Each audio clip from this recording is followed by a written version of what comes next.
so today we are going to make vegan meatballs. Vegan meatballs. Vegan. Alrighty, so the first thing we're going to do is make pecan meal.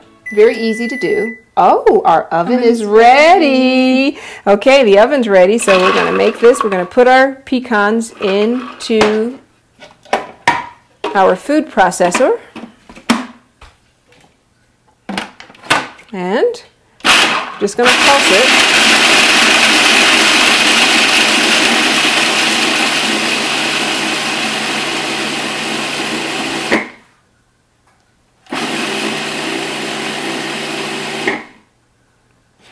Okay.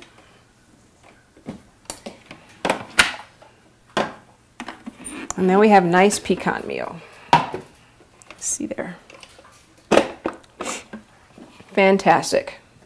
Beautiful. See? Very nice. You could go a little bit more ground if you want, but for that meaty kind of flavor, I like to have little teeny chunks. And so now that we have our pecans, we're going to add it into our bowl. And this is always the tricky thing, to hold the blade.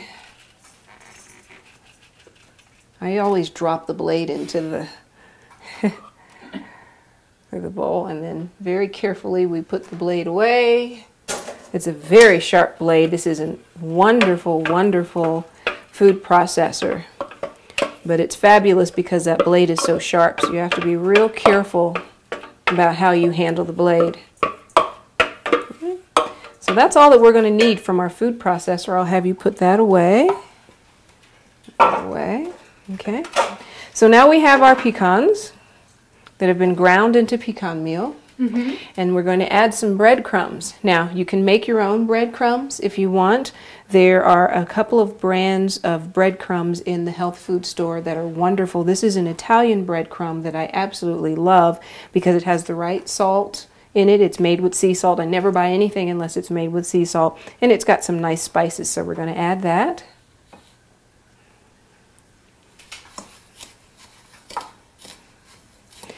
And right about now, Amy's thinking, this don't look like meatballs to me. I don't know how we're going to look like some meatballs, but just hang in there and trust me. Oh, I bet it smells delicious. It smells really good. It smells good.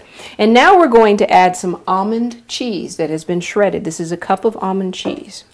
So made with almond It's made milk. with almond milk. Almond milk, yeah. So, whether or not you're making a vegan dish, I would use the almond cheese. Dairy is not the friend of most people. For reasons beyond what we can discuss today. So now we have a really nice mix. We've mixed up our dry ingredients. And so meatballs are, you know, kind of a traditional American dish. And people tend to think, well, you know, well, meatballs, you always put bread and then you put eggs, right? But we said we're going to make vegan meatballs. Well, how is that possible? It's possible by using an egg substitute, and there are lots of different egg substitutes, but what I find is that flax meal is the best way to mimic eggs. You can use it in cakes, you get all this extra fiber and the omegas, it's wonderful. So this is flax meal, and look how goopy it looks. Almost like oatmeal. It almost looks like oatmeal. This is flax meal, and all I did was mix a little bit of water in there. Okay. So we did about a half a cup of flax meal. We did water, and you see it's already getting that kind of egg, sticky, goopy consistency thing. Okay? So we're going to add that after we make our little sauce. So in order to make our sauce, we need the Vitamix. So now we're going to have to put this in the Vitamix. We have a red onion and some bell peppers.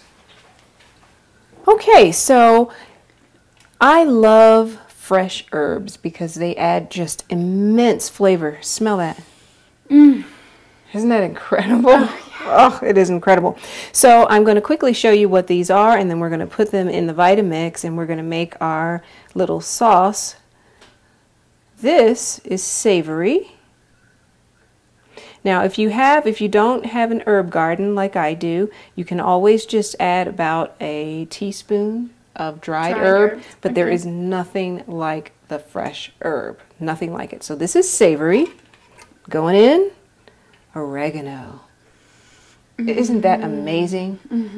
This oregano is phenomenal. And look at that color. It is absolutely beautiful. And then we've got some thyme. Okay, I'm trying not to put your nose on my, yeah. I know you're clean and everything, but don't be putting your nose up in my herbs. Oh, don't be sticking your herbs up my nose.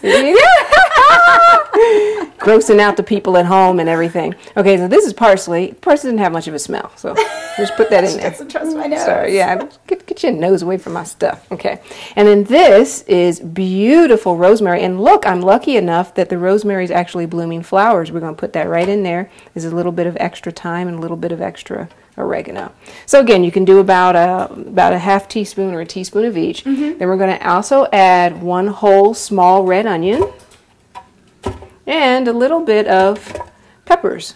You can do green peppers, red peppers. You don't have to do any peppers. Some people have a hard time digesting peppers, so that's okay. That's okay too. And then we're going to put a little bit of garlic salt. So if you can grab the garlic salt for me and the garlic salt and the cayenne pepper. And then I'm going to need some water. Okay. So while she's grabbing that, I will mention that there is a fabulous garlic salt made by Redmond's. It's real salt. And remember, your sea salt is extremely important. This is sea salt with organic garlic in it. So it's wonderful. So we're going to add about a teaspoon of that. I don't want to go too much because remember we have the almond cheese which has salt in it, so we don't want to overdo. And then the breadcrumbs. And the breadcrumb, yeah. So then we're going to do just a little bit of cayenne, about a half a teaspoon or so. Okay. So we've got all of that, and we're going to pour about a half a cup of water. Really just enough to make sort of a paste with this sauce. Okay. And this is going to serve as our agent to mix up the meatballs. And away we go.